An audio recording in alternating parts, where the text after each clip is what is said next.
Hi friends, ఈరోజు కరివేపాకు పొడి ఎలా చేయాలో చూద్దాం.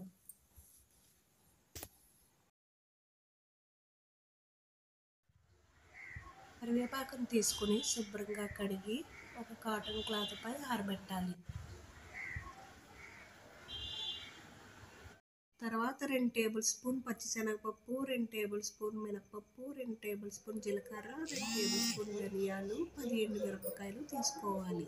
స్టవ్ ఆన్ చేసి కడాయి పెట్టి 2 టేబుల్ స్పూన్ ఆయిల్ వేయాలి. ఈ పోపులను బాగా ఫ్రై చేయాలి. ఈ విధంగా వేగిన తర్వాత ఒక ప్లేట్లోకి తీసుకోవాలి. కరివేపాకులు వేసుకుని బాగా వేయించుకోవాలి. స్టవ్ సిమ్లోనే ఉంచాలి, లేదంటే కరివేపాకు మాడిపోతుంది. బాగా ఫ్రై చేయాలి. ఈ విధంగా క్రిస్పీగా వచ్చేంత వరకు వేయించుకోవాలి.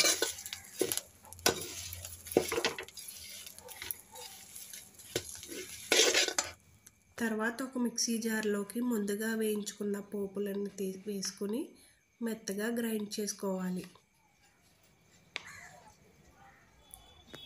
తర్వాత అందులోనే కరివేపాకు వేసి ఇది కూడా మెత్తగా గ్రైండ్ చేయాలి.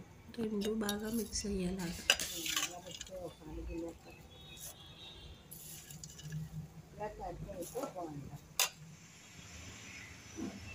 లాస్ట్లో కొంచెం చిన్న చింతపండు, 2 వెల్లుల్లి రేపలు, తగినంత ఉప్పు వేసి మెత్తగా గ్రైండ్ చేసుకోవాలి.